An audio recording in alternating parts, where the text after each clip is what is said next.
Hoy leeremos la primera parte de este libro, El árbol del conocimiento, las bases biológicas del entendimiento humano, de Humberto Maturana y Francisco Varela. La primera parte la tenemos por aquí. Aquí está. Se titula Conocer el conocer. La gran tentación. En la página del frente admiramos el Cristo coronado de espinas del maestro Tan Tan Tan, mejor conocido como Bosch. Vamos a ver si aparece por aquí el famoso Cristo.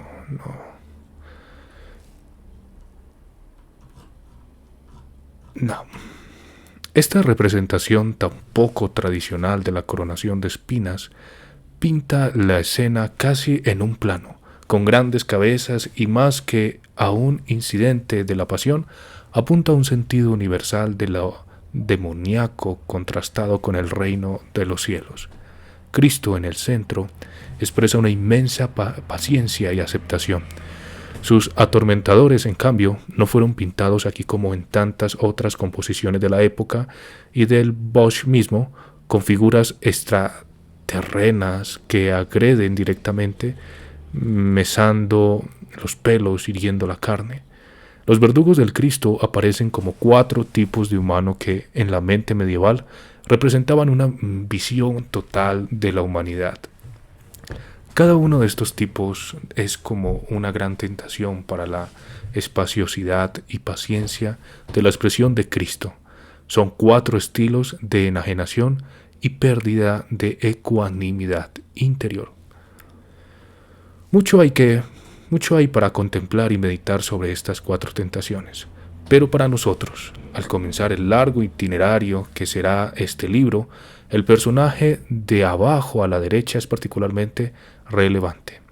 Tiene a Jesús sujeto por el manto, lo afirma contra el suelo, lo retiene y restringe su libertad fijando su perspectiva. Parece estarle diciendo, pero si yo sé, yo ya lo sé. Pero si yo sé, yo ya lo sé.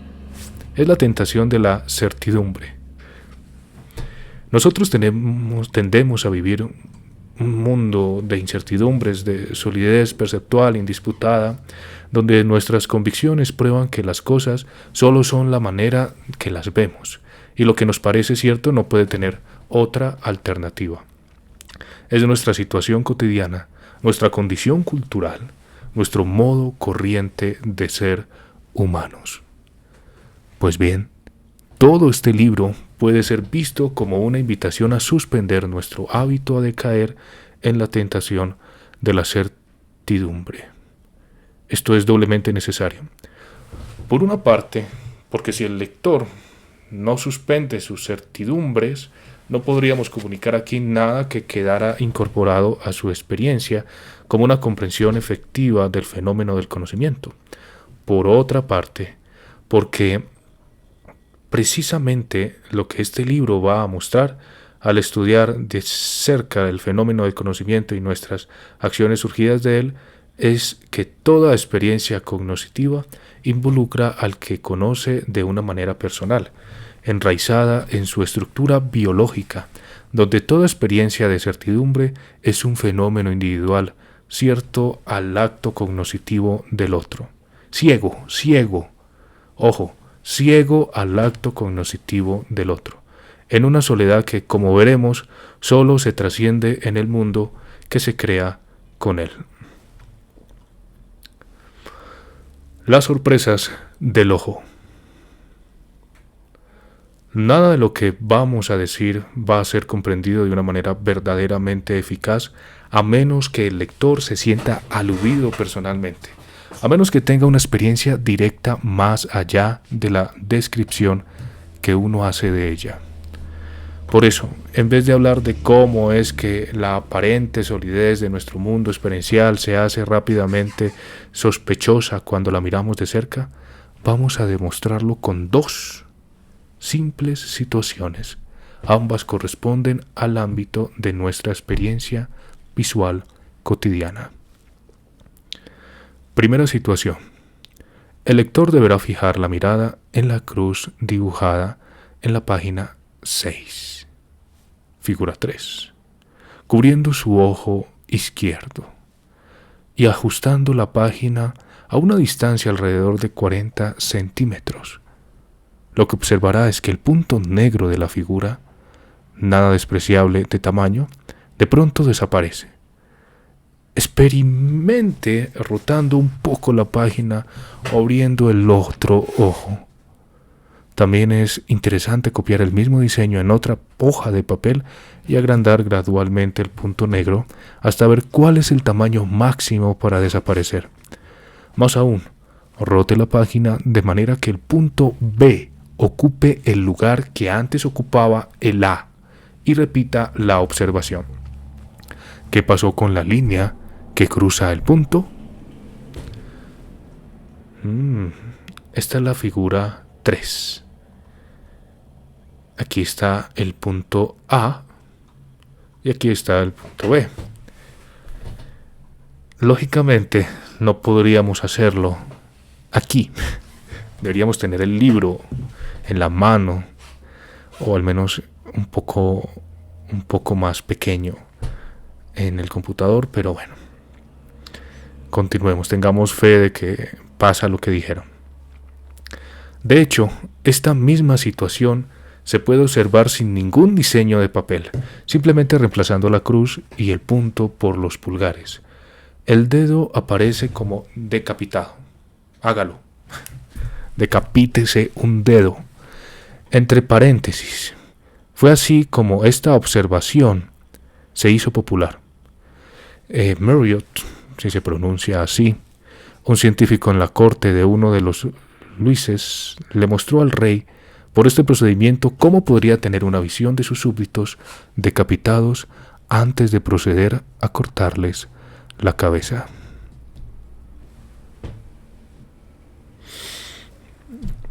La explicación normalmente aceptada para este fenómeno es que en esa posición específica la imagen del punto o del dedo o del súbdito cae en la zona de la retina donde sale el nervio óptico y por lo tanto no tiene capacidad sensitiva a la luz.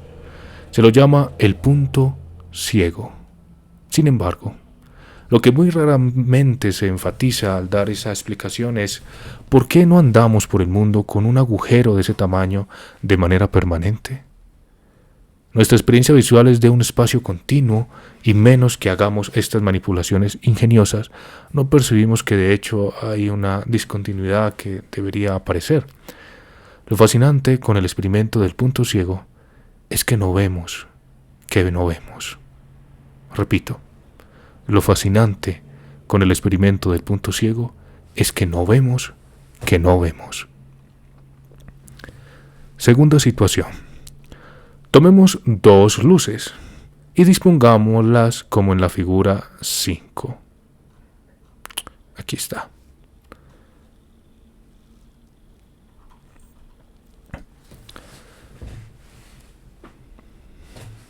Ok. Esto puede lograrse simplemente haciendo un tubo de cartulina del tamaño de una ampolleta potente y usando un papel celofán rojo como filtro. Luego interpongamos un objeto, por ejemplo la mano, y veremos las sombras que se proyectan sobre una muralla. Una de las sombras de la mano aparece azul verdosa. El lector puede experimentar usando diferentes papeles de colores transparentes frente a las lámparas y diferente intensidad de la luz. La situación aquí es igualmente sorprendente que en el caso del punto ciego. ¿De dónde sale el color azul verdoso cuando todo lo que se espera es blanco, rojo y de mezclas blanco con rojo, rosado? Estamos acostumbrados a pensar que el color es una cualidad de los objetos y de la luz que de ellos se refleja. Así, si veo verde debe ser porque llega a mi ojo luz verde, es decir, luz que de una cierta longitud tiene una cierta longitud de onda. Ahora, si tomamos un aparato para medir la composición de la luz en esta situación, nos vamos a encontrar con que de hecho no hay un predominio de longitudes de ondas llamadas verdes o azules en la sombra que vemos verde-azul, y hallamos solo la distribución propia de la luz blanca. Nuestra experiencia del verde-azul es para cada uno de nosotros, sin embargo, innegable.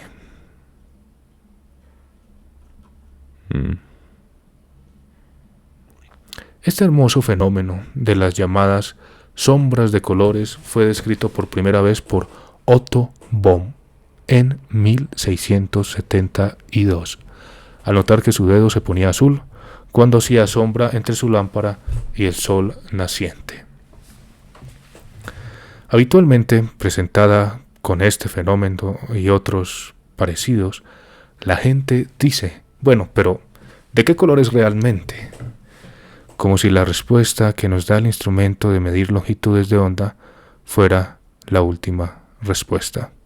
De hecho, este simple experimento nos revela una situación aislada que pudiera, como se hace a menudo, llamarse marginal o ilusoria.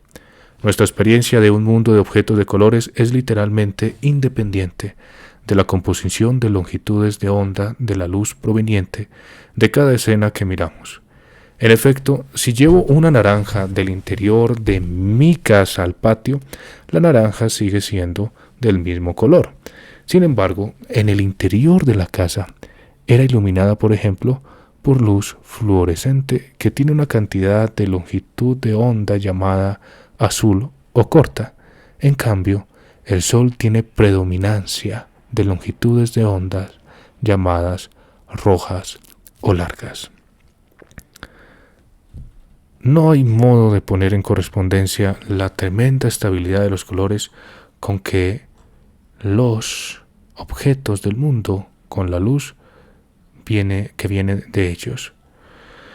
La explicación de cómo vemos los colores no es sencilla y no podemos intentarla aquí en detalle, pero lo esencial es que para explicarlo debemos dejar de pensar en que el color de los objetos que vemos está determinado por las características de la luz que nos llegue de ellos, y debemos en cambio concentrarnos en comprender cómo la experiencia de un color corresponde a una configuración específica de estados de actividad en el sistema nervioso de su estructura determinada. De hecho, aunque no lo hagamos aquí en este momento, es posible demostrar que, debido a que tales estados de actividad neuronal, como en el ver verde, pueden ser gatillados por una variedad de perturbaciones luminosas distintas, como las que hacen posible ver las sombras de colores.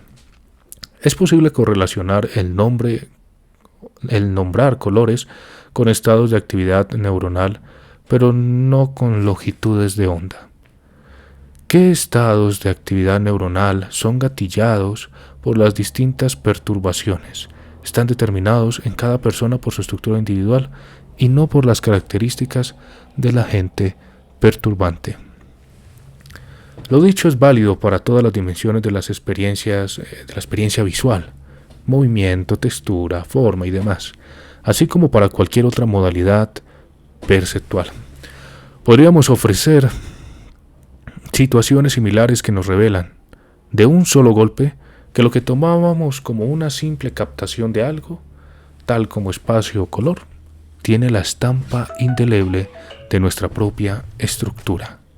Tendremos que contentarnos aquí solo con las observaciones anteriores y confiar que el lector verdaderamente las ha hecho y que, por lo tanto, podemos contar con que está fresco en su experiencia el haber encontrado algo resbaladizo en lo que estaba habituado a encontrar muy sólido. De hecho, estas experiencias, o muchas similares, contienen de una manera capsular todo el sabor esencial de lo que queremos decir, porque nos están mostrando de qué manera nuestra experiencia está amarrada a nuestra estructura de una forma indisoluble. No vemos el espacio del mundo, vivimos nuestro campo visual. No vemos los colores del mundo, vivimos nuestro espacio cromático. Sin lugar a dudas, y como de alguna manera vamos a descubrir a lo largo de estas páginas, estamos en un mundo. Pero, cuando examinemos más de cerca cómo es que llegamos a conocer ese mundo, siempre nos encontraremos con que no podemos separar nuestra historia de acciones biológicas y sociales de cómo nos aparece ese mundo. Es tan obvio y cercano que es lo más difícil de ver. Muy bien. Tenemos como título El Gran Escándalo, que es el que sigue. Hasta el momento, pues sé que nos falta ver la imagen que se propuso al inicio del famoso Cristo que va a ser crucificado, pero bueno, ya lo buscaremos. El Gran Escándalo. Hay en el zoológico del Bronx en Nueva York, un gran pabellón especialmente dedicado a los primates. Uno puede encontrar así la posibilidad de ver en buenas condiciones a los chimpancés, gorilas, gibones y tantos otros monos del nuevo y del viejo mundo. Llama la atención, sin embargo, que al fondo de una jaula especialmente separada, cerrada con gruesos barrotes, al acercarse uno ve un título que dice El primate más peligroso del planeta. Al mirar entre los barrotes uno ve con sorpresa su propia cara.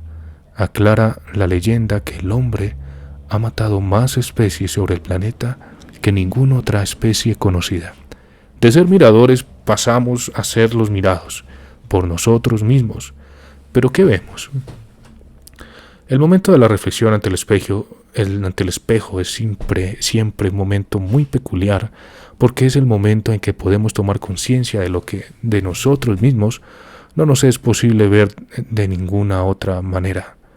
Como cuando revelamos el punto ciego que nos muestra nuestra propia estructura y como cuando suprimimos la ceguera que ella conlleva rellenando el vacío.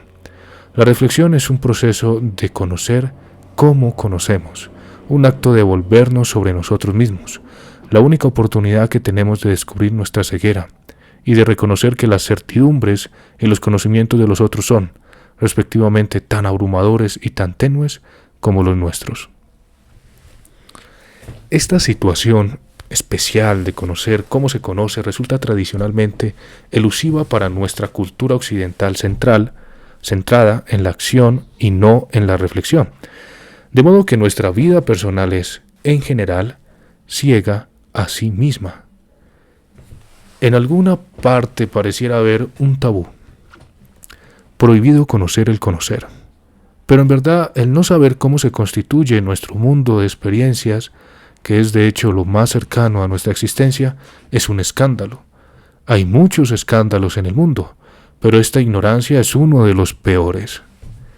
Quizás una de las razones por las que se tiende a evitar tocar las bases de nuestro conocer es que nos da una sensación un poco vertiginosa por la circularidad de lo que resulta ser utilizar el instrumento de análisis para analizar el instrumento de análisis. Es como si pretendiésemos que un ojo se viese a sí mismo. En la figura 7, que es un grabado del artista holandés Escher, si está bien pronunciado, lógicamente, este vértigo está representado muy nítidamente, con esas manos que se dibujan mutuamente, de tal modo que nunca se sabe dónde está el fundamento de todo el proceso. ¿Cuál es la mano verdadera? Aquí tenemos la imagen. Manos que dibujan. De manera parecida, aunque vimos que los procesos involucrados en nuestras actividades, en nuestra constitución, en nuestro actuar como seres vivos, constituyen nuestro conocer. Nos proponemos investigar cómo conocemos a través de mirar esos sucesos con esos procesos. Pero no tenemos alternativa alguna porque hay una inseparabilidad entre lo que hacemos y nuestra experiencia del mundo con sus regularidades. Sus plazas, sus niños, sus guerras atómicas. Lo que sí podemos intentar, y que el lector debe tomar como una tarea personal, es darnos cuenta de todo lo que implica esta coincidencia continua de nuestro ser. nuestro hacer y nuestro conocer, dejando de lado nuestra actitud cotidiana de tratar nuestras experiencias con un sello de indubitabilidad, como si reflejara un mundo absoluto. Indubitabilidad es indudable o similar. Por esto estará a la base de todo lo que vamos a decir este constante darse cuenta del que el fenómeno del conocer no se lo puede tomar a la ligera, como si hubiera hechos u objetos allá afuera que uno capta y solo los mete aquí, en la cabeza. La experiencia de cualquier cosa allá afuera es válida de una manera particular por la estructura humana que hace posible la cosa que surge en la descripción. Esta circularidad, este encantamiento entre acción y experiencia, esta inseparabilidad entre ser de una manera particular y cómo el mundo nos aparece, nos dice que todo acto de conocer trae un mundo a la mano. Esta característica de conocer será inevitablemente a la vez que nuestro problema, nuestro punto de partida y el hilo directriz de toda nuestra presentación de las próximas páginas. Todo esto puede encapsularse en el aforismo: todo hacer es conocer, y todo conocer es hacer. Cuando hablamos aquí de acciones y experiencia, sería un error mirarlo como aquello que ocurre solo en relación con el mundo que nos rodea, en el plano puramente físico. Esta característica del hacer humano se aplica a todas las dimensiones de nuestro vivir. En particular se aplica a lo que estamos haciendo aquí y ahora, el lector y nosotros. ¿Y qué estamos haciendo? Estamos en el lenguaje, moviéndonos en él en una peculiar forma de conversación, en un diálogo imaginado. Toda reflexión, incluyendo una sobre los fundamentos del conocer humano, se da necesariamente en el lenguaje, que es nuestra peculiar forma de ser humanos y estar en el hacer humano. Por esto, el lenguaje es también nuestro punto de partida, nuestro instrumento cognoscitivo y nuestro problema. El no olvidar que la circularidad entre acción y experiencia se aplica también a aquello que estamos haciendo aquí y ahora es muy importante y tiene consecuencias claves, como el lector verá más adelante. Esto no debemos olvidarlo nunca, y con ese fin resumiremos todo esto en un segundo aforismo que debemos mantener presente a lo largo de este libro. Todo lo dicho es dicho por alguien. Toda reflexión trae un mundo a la mano, y como tal es un hacer humano por alguien en particular, en un lugar particular. Estos dos aforismos debieran ser como dos faros que nos recuerden permanentemente desde dónde partimos y hacia dónde vamos. Lo más corriente es que a traer a la mano del conocer se lo trate como dificultad, error o residuo explicativo que hay que erradicar. De ahí, por ejemplo, que se diga que la sombra de color es una ilusión óptica y que en realidad no hay color. Lo que nosotros estamos diciendo es justamente lo opuesto. Ese carácter del conocer es la clave maestra para entenderlo, no un residuo molesto o un obstáculo. El traer a la mano es lo palpitante del conocimiento, y esta asociación a las raíces más hondas de nuestro ser cognoscitivo, cualquiera que sea la solidez de nuestra experiencia. Y porque estas raíces van hasta la base biológica misma, como veremos, este traer a la mano se manifiesta en todas nuestras acciones y todo nuestro ser. Por cierto, se manifiesta en todas aquellas acciones de la vida social humana donde nos es a menudo evidente, como en el caso de los valores y las preferencias. No hay discontinuidad entre lo social y lo humano y sus raíces biológicas. El fenómeno del conocer es todo de una pieza, y en todos sus ámbitos está fundado de la misma manera. Aquí continúa la parte de la explicación antes de seguir con la segunda parte. Explicación. Nuestro objetivo está entonces claro. Queremos examinar el fenómeno del conocer tomando la universalidad del hacer en el conocer, es de traer a la mano un mundo como problema y punto de partida, de modo que podamos revelar su fundamento. ¿Y cuál será nuestro criterio para decir que hemos tenido éxito en nuestro examen? Una explicación siempre es una proposición que reformula o recrea las observaciones de un fenómeno en un sistema de conceptos aceptable para un grupo de personas que comparten un criterio de validación. La magia, por ejemplo, es tan explicativa para los que la aceptan, como la ciencia para los que la aceptan. La diferencia específica entre la explicación mágica y la científica está en el modo como se genera un sistema explicativo científico, el cual constituye de hecho un criterio de validación. Así podemos distinguir esencialmente 4 condiciones que deben ser satisfechas en la proposición de una explicación científica, las que no necesariamente ocurren secuencialmente, sino en algún orden imbricado. A. Descripción del o los fenómenos a explicar de una manera aceptable para la comunidad de observadores. B. Proposición de un sistema conceptual capaz de generar el fenómeno y a explicar de una manera aceptable para la comunidad de observaciones. Hipótesis explicativa. C. Deducción a partir de B de otros fenómenos no considerados explícitamente en su proposición, así como la descripción de sus condiciones de observación en la comunidad de observadores. Y D. Observación de estos otros fenómenos deducidos de B. Solo si se satisface este criterio de validación, una explicación es una explicación científica y una afirmación es una afirmación científica solo si se funda en explicaciones científicas.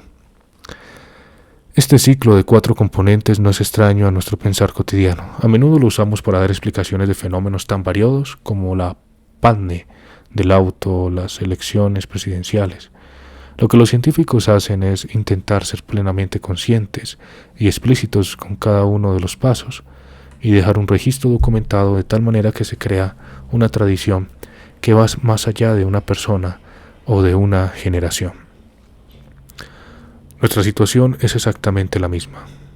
Estamos convertidos, el lector y nosotros, en observadores que hacemos descripciones.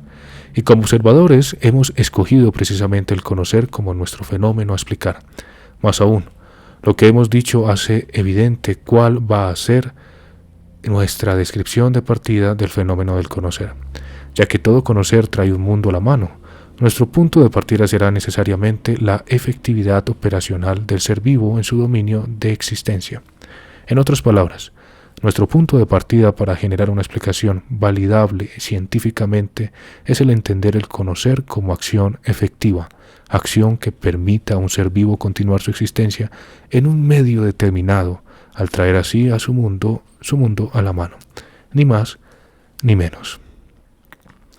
¿Y cómo sabremos cuándo hemos logrado una explicación satisfactoria del fenómeno de conocer? Bueno, el lector podrá, a estas alturas, imaginar la respuesta, cuando hayamos propuesto un sistema conceptual capaz de generar el fenómeno cognoscitivo como resultado del operar del ser vivo, y hayamos mostrado que tal proceso puede resultar en seres vivos como nosotros capaces de generar descripciones y reflexionar sobre ellas como resultado de su realizarse como seres vivos al operar afectivamente en sus dominios de existencia. Desde esta proposición explicativa habremos de ver cómo es que pueden generarse todas las dimensiones del conocer que nos son familiares. Tal es el itinerario que proponemos al lector en estas páginas a lo largo. ¿Qué es esto? Tal es el itinerario que proponemos al lector en estas páginas. A lo largo de los capítulos que siguen, iremos desarrollando tanto esta proposición explicativa como su conexión con varios fenómenos adicionales, tales como la comunicación y el lenguaje.